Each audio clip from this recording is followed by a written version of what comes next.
ओम कृष्णाय वासुदेवाय हरये परमात्मने प्रणतक्लेशनाशाय गोविंदाय नमो नमः। सभी श्रीमद् भगवद गीता के सुधीजनों को मेरा नमस्कार।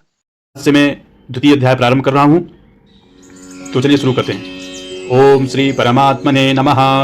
अथ द्वितीयोऽध्यायः। इस अवतरणिका में प्रथम अध्याय में जो कुछ घटना घटी वो यहाँ पे सूचित किया जा रहा है। दुर्योधन ने द्रोणाचार्य से दोनों सेनाओं की बात कही, पर द्रोणाचार्य कुछ भी बोले नहीं। इससे दुर्योधन दुखी हो गया। तब दुर्योधन को प्रसन्न करने के लिए भीष्म जी ने जोर से शंख बजाया। भीष्म जी का शंख बजने के बाद कौरव और पांडव सेना के अन्य बाजे बजे। इसके बाद 20वें श्लोक से श्री कृष्णार्जुन संवाद का आरंभ हुआ। अर्जुन ने भगवान से अपने रथ को दोनों सेनाओं के बीच में खड़ा करने के लिए कहा। भगवान ने दोनों सेनाओं के बीच में भीष्म, द्रोण आदि के सामने रथ को खड़ा करके अर्जुन से कुरुवंशियों को देखने के लिए कहा। दोनों सेनाओं में अपने ही स्वजनों संबंधियों को देखकर अर्जुन में कौटुंबिक मोह जागृत हुआ, जिसके परिणाम में अर्जुन युद्ध करना छोड़कर बाण सहित धनुष का त्याग करके रथ के मध्य भाग में बैठ गए। इसके बाद विषाद ग्रस्त अर्जुन के प्रति भगवान ने यह कहा। क्या कहा, यह बात धृतराष्ट्र को सुनाने के लिए संजय दूसरे अध्याय का विषय आरंभ करते हैं। तो चलिए शुरू करते हैं। संजय उवाच तम तथा कृपयाविष्ट मश्रुपूर्णाकुलेक्षणं विषीदन्तमिदं वाक्य मुवाच मधुसूदनः। संजय बोले, धृतराष्ट्र को संवाद सुना रहे हैं कि उस परिस्थिति में वहां पे तथा अर्जुन की जो स्थिति थी, कैसी स्थिति थी बता रहे हैं। कृपयाविष्ट, कृपया का अर्थ होता है कायरता से युक्त हो गए अर्जुन। तम तथा कृपयाविष्ट, आविष्ट यानी पूर्ण हो जाना अथवा व्याप्त हो जाना। कौन व्याप्त हो गया? अर्जुन व्याप्त हो गया। तो कायरता से व्याप्त तम यानी अर्जुन को देख करके अथवा उन अर्जुन के प्रति वो कैसे थे अर्जुन? विषीदंतम, जो कि विषाद कर रहे थे, दुख कर रहे थे। विषीदंतम तम, और कैसे थे? अश्रुपूर्णा कुलेक्षणम, अश्रुपूर्ण कुलेक्षणम यानी कि आंसुओं के कारण जिनके नेत्रों की देखने की शक्ति अवरुद्ध हो रही थी। आंखों में जब आंसू आ जाते हैं तो देखने की जो शक्ति है वो कम हो जाती है। तो वही अर्जुन के साथ भी हुआ। आंखों में आंसू भरे हुए थे, और ऐसे आंखों में आंसू भरे हुए अर्जुन को, विषादग्रस्त अर्जुन को, दया से अथवा कृपयाविष्ट कायरता से व्याप्त अर्जुन को देख करके मधुसूदनः, मधुसूदन यानी भगवान श्री कृष्ण, इदम वाक्यम उवाच, यह वाक्य बोले।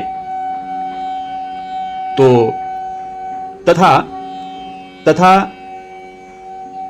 कृपयाविष्टम अश्रुपूर्णा कुलेक्षणम विषीदंतम तम इदम वाक्यम उवाच मधुसूदनः इदम वाक्यम उवाच। तो मधुसूदन यानी भगवान श्री कृष्ण यह वाक्य बोले।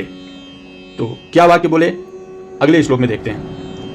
संबंध क्या है? भगवान ने अर्जुन के प्रति कौन से वचन कहे, इस आगे के 2 श्लोकों में कहते हैं। श्री भगवान उवाच कुतस्त्वाकश्मलमिदं विषमे समुपस्थितम् अनार्यजुष्टमत्स्वर्ग्य मकीर्तिकरमर्जुन।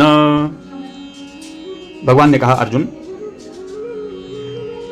ये जो परिस्थिति है, युद्ध क्षेत्र में हम लोग खड़े हैं, और ये जो परिस्थिति है विषमे यानी कि विषम परिस्थिति है, और विषमे इस विषम परिस्थिति में, इस विषम अवसर पर त्वा यानी तुमको, इदम कस्मलम, कस्मलम इदम यानी कि इदम कस्मलम, इदम यानी यह, कस्मलम यानी कायरता। यह जो कायरता है, कुतः समुपस्थितम, यह कायरता तुम्हें कहां से आ गई? ऐसे तो आप कायर नहीं हो, फिर ये कायरता आपको कैसे आ गई? कुतः कहां से आ गई? और यह जो कायरता है वह कैसी है? तो कृष्ण बता रहे हैं, अनार्य जुष्टम है, अस्वर्ग्यम है, अकीर्तिकरम है। यह जो कायरता है यह है कैसी? अनार्य जुष्टम यानी श्रेष्ठ पुरुष द्वारा सेवन करने योग्य नहीं है ये। न आर्य जुष्टम अनार्य जुष्टम, आर्य पुरुष यानी श्रेष्ठ और अनार्य यानी अश्रेष्ठ पुरुष।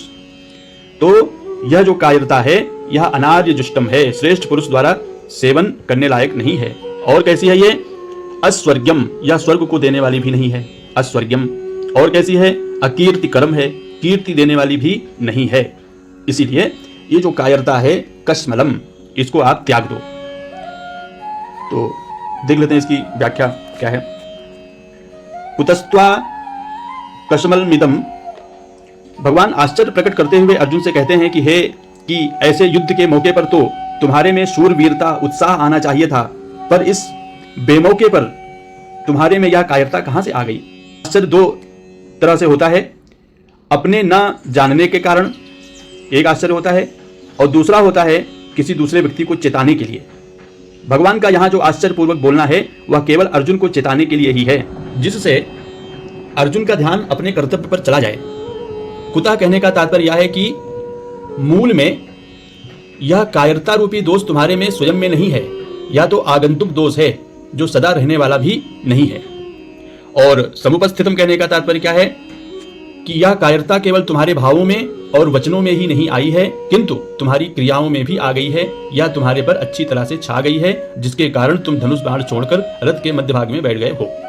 और बाकी शब्दों का अर्थ बता रहे हैं। अनार्य जुष्टम शब्द का अर्थ क्या होता है, तो यहाँ पे मैं देख लेता हूँ। यहाँ भगवान पद में भग शब्द में जो मतुक प्रत्यय किया गया है वह नित्य योग में किया गया है, क्योंकि समग्र ऐश्वर्य, धर्म, यश, श्री, ज्ञान और वैराग्य, ये छह चीजें जिसमें होती है उसे उन्हें भगवान कहते हैं। भगवान में नित्य रहते हैं।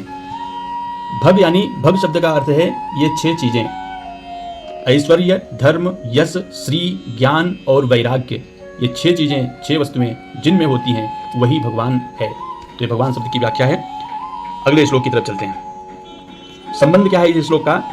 कायरता आने के बाद अब क्या करें, इस जिज्ञासा को दूर करने के लिए भगवान कहते हैं, क्लैव्यम मास्मगमः पार्थ नेतत्त्वय्युपपद्यते क्षुद्रम हृदय दौर्बल्यम त्यक्तोत्तिष्ठ परन्तप। हे पार्थ, क्लैव्यम, यह जो नपुंसकता है, क्लैव्यम यानी नपुंसकता, इस नपुंसकता को मास्म गमः, मत प्राप्त हो। मास्म गमः, इस समय युद्ध क्षेत्र में आप ये सब बातें कर रहे हो जो आपको शोभा नहीं देती हैं, और इस समय आप युद्ध क्षेत्र में नपुंसकता को मत प्राप्त करो, क्योंकि त्वयि न एतत् उपपद्यते, त्वयि यानी तुम्हारे में, यह न उपपद्यते उचित नहीं है, न एतत् उपपद्यते, क्योंकि हे परंतप, आप तो परम तपस्वी हो। क्षुद्रम हृदय दौर्बल्यम, हृदय की तुच्छ दुर्बलता को त्यक्त्वा उत्तिष्ठ, हृदय की तुच्छ दुर्बलता का त्याग करके युद्ध के लिए खड़े हो जाओ, क्योंकि इस युद्ध क्षेत्र में यह नपुंसकता आपको शोभा नहीं देती है, क्योंकि आप तो बड़े वीर हैं। यहां पे देख लेते हैं इसकी व्याख्या क्या है। पार्थ, पार्थ किसे कहते हैं? कहा कि माता प्रथा, प्रथा नाम है किसका? कुंती का। तो कुंती के संदेश की याद दिलाकर अर्जुन के अंतःकरण में क्षत्रियोचित वीरता का भाव जागृत करने के लिए भगवान अर्जुन को पार्थ नाम से संबोधित करते हैं। तात्पर्य है कि अपने में कायरता लाकर तुम्हें माता की आज्ञा का अवहेलन अथवा उल्लंघन नहीं करना चाहिए। क्लैव्यम मास्म गमः, अर्जुन कायरता के कारण युद्ध करने में अधर्म और युद्ध न करने में धर्म मान रहे थे।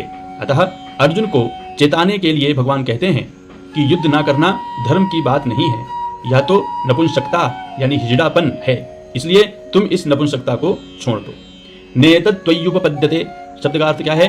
तुम्हारे में यह हिजड़ापन नहीं आना चाहिए था, क्योंकि तुम कुंती जैसी वीर क्षत्राणी माता के पुत्र हो और स्वयं भी सूरवीर हो। तात्पर्य यह है कि जन्म से और अपनी प्रकृति से भी यह नपुंसकता तुम्हारे में सर्वथा अनुचित है। तो ठीक है, यही इस बात का विस्तार भगवान ने आगे 21वें से 38वें श्लोक तक भी 38वें श्लोक तक भी किया है। आगे वाला श्लोक पढ़ते हैं। संबंध क्या है? पहले अध्याय में अर्जुन ने युद्ध न करने के विषय में बहुत सी युक्तियां यानी दलीलें दी थी। उन युक्तियों का कुछ भी आदर न करके भगवान ने एकाएक अर्जुन को कायरता रूप दोष के लिए जोर से फटकारा और युद्ध के लिए खड़े हो जाने की आज्ञा दे दी। इस बात को लेकर अर्जुन भी अपनी युक्तियों का समाधान ना पाकर एकाएक उत्तेजित होकर बोल उठे। अर्जुन क्या बोले? अर्जुन उवाच कथम भीष्ममहं शंखे द्रोणं च मधुसूदन इषुभिः प्रतियोत्स्यामि पूजार्हा वरिसूदन। अर्जुन ने कहा, हे मधुसूदन, अहम भीष्ममहं, यहाँ पे संधि हो जाएगा अहम शंखे, शंखे यानी युद्ध क्षेत्र में, शंखे युद्ध क्षेत्र में, रणभूमि में, भीष्मम द्रोणम च, भीष्म और द्रोण के साथ, प्रति यानी के साथ, भीष्म और द्रोण के साथ, इषुभी यानी बाणों से, कथम किस प्रकार, कैसे, योत्स्यामि युद्ध करूं, क्योंकि पूजार्हौ अरिसूदन, क्योंकि हे अरिसूदन, अरि यानी शत्रु, और शत्रुओं को मारने वाले कौन हुए, अरिसूदन भगवान श्री कृष्ण हुए। तो हे अरिसूदन, वो जो दोनों कैसे हैं, द्रोण और भीष्म कैसे हैं, पूजार्हौ, वो जो दोनों जो है वो दोनों पूजा के योग्य हैं, पूजार्हौ, इसीलिए उन दोनों के साथ मैं बाणों से कैसे युद्ध करूं, आप मुझे बताएं। इसकी व्याख्या देखते हैं। मधुसूदन और अरिसूदन, ये दो संबोधन देने का तात्पर्य है कि आप दैत्यों को और शत्रुओं को मारने वाले हैं, अर्थात जो दुष्ट स्वभाव वाले, अधर्म में आचरण करने वाले और दुनिया को कष्ट देने वाले मधु, कैटभ आदि दैत्य हैं, उनको भी आपने मारा है, और जो बिना कारण द्वेष रखते हैं, अनिष्ट करते हैं, ऐसे शत्रुओं को भी आपने मारा है। परंतु मेरे सामने तो पितामह भीष्म और आचार्य द्रोण खड़े हैं, जो आचरणों में सर्वथा श्रेष्ठ हैं, मेरे पर अत्यधिक स्नेह रखने वाले हैं और प्यार पूर्वक मेरे को शिक्षा देने वाले हैं। ऐसे मेरे परम हितैषी दादाजी और विद्या गुरु को मैं कैसे मारूं। कथम भीष्ममहं संखे द्रोणं च मधुसूदन। तो इसकी व्याख्या यहाँ पे है। और इषुभिः प्रतियोत्स्यामि पूजार्हौ अरिसूदन, इस संबंध में देख लेते हैं। संबंध में बड़े होने के नाते पितामह भीष्म और आचार्य द्रोण, ये दोनों ही आदरणीय और पूजनीय है। इनका मेरे पर पूरा अधिकार है, अतः ये तो मेरे पर प्रहार कर सकते हैं, पर मैं उन पर बाणों से कैसे प्रहार करूं। उनका प्रतिद्वंदी होकर युद्ध करना तो मेरे लिए बड़े पाप की बात है, क्योंकि ये दोनों ही मेरे द्वारा सेवा करने योग्य हैं और सेवा से भी बढ़कर पूजा करने योग्य हैं। ऐसे पूज्य जनों को मैं बाणों से कैसे मारूं। तो चलिए अगले श्लोक की तरफ बढ़ते हैं। संबंध क्या है। पूर्व श्लोक में अर्जुन ने उत्तेजित होकर भगवान से अपना निर्णय कह दिया। अब भगवत वाणी का असर होने पर अर्जुन अपने और भगवान के निर्णय का संतुलन करके कहते हैं, गुरुन हत्वा हि महानुभावान् श्रेयो भोक्तुं भैक्षमपीह लोके हत्वार्थ कामांस्तु गुरूनिहैव भुञ्जीय भोगान् रुधिर प्रदिग्धान्। अर्जुन ने कहा, महानुभावान गुरून् अहत्वा, अहत्वा यानी ना मारकर। अंतिम निर्णय इन्होंने सुना दिया कि भाई ये जो महानुभाव गुरु हैं, इनको मैं नहीं मारूंगा। गुरून् अहत्वा, इनको ना मारकर इस लोक में, इह लोके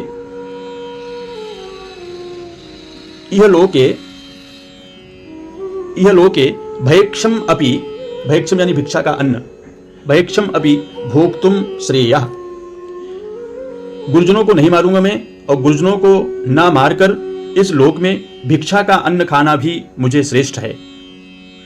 मैं भिक्षाटन करके भी अपना जीवन यापन कर सकता हूं। यहां पे कहा भैक्षम यानी भिक्षा का अन्न, भोक्तुम यानी खाना, अपि यानी भी, श्रेयः श्रेष्ठ समझता हूं। इन गुरुजनों महानुभावों को ना मारकर मैं इस लोक में भिक्षा का अन्न भी खाना श्रेष्ठ समझता हूं।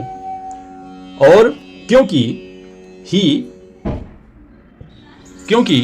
गुरुजनों को मारकर, गुरून् हत्वा, गुरुजनों को मारकर यहां,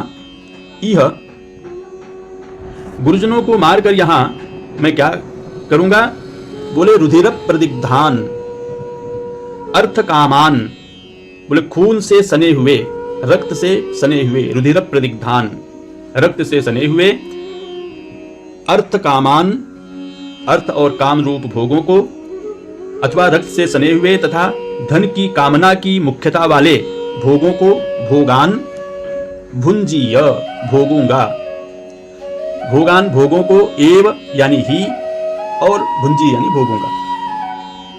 तो अर्जुन ने कहा कि महानुभावान, ये जो महानुभाव गुरु लोग हैं, इनको ना मारकर मैं इस संसार में भिक्षा का अन्न भी खाना श्रेष्ठ समझता हूं, क्योंकि गुरुओं को मारकर भी तो मैं इस संसार में खून से अथवा रक्त से सने हुए अर्थ और काम रूप भोगों को ही तो भोगूंगा। प्रतीत होता है कि दूसरे तीसरे श्लोकों में भगवान के कहे हुए वचन अब अर्जुन के भीतर असर कर रहे हैं। इससे अर्जुन के मन में यह विचार आ रहा है कि भीष्म, द्रोण आदि गुरुजनों को मारना धर्मयुक्त नहीं है। ऐसा जानते हुए भी भगवान मुझे बिना किसी संदेह के युद्ध के लिए आज्ञा दे रहे हैं, तो कहीं ना कहीं मेरी समझ में ही गलती है। इसलिए अर्जुन अब पूर्व श्लोक की तरह उत्तेजित होकर नहीं बोलते, प्रत्युत कुछ ढिलाई से बोल रहे हैं। गुरुन हत्वा भैक्षमपीह लोके। अब अर्जुन पहले अपने पक्ष को सामने रखते हुए कहते हैं कि अगर मैं भीष्म, द्रोण आदि पूज्य जनों के साथ युद्ध नहीं करूंगा तो दुर्योधन भी अकेला मेरे साथ युद्ध नहीं करेगा। इस तरह युद्ध न होने से मेरे को राज्य नहीं मिलेगा, जिससे मेरे को दुख पाना पड़ेगा। मेरा जीवन निर्वाह भी कठिनता से होगा। यहाँ तक कि क्षत्रिय के लिए निषिद्ध जो भिक्षावृत्ति है उसको भी जीवन निर्वाह के लिए ग्रहण करना पड़ सकता है, परंतु गुरुजनों को मारने की अपेक्षा मैं उस कष्टदायक भिक्षावृत्ति को भी ग्रहण करना श्रेष्ठ समझता हूँ। तो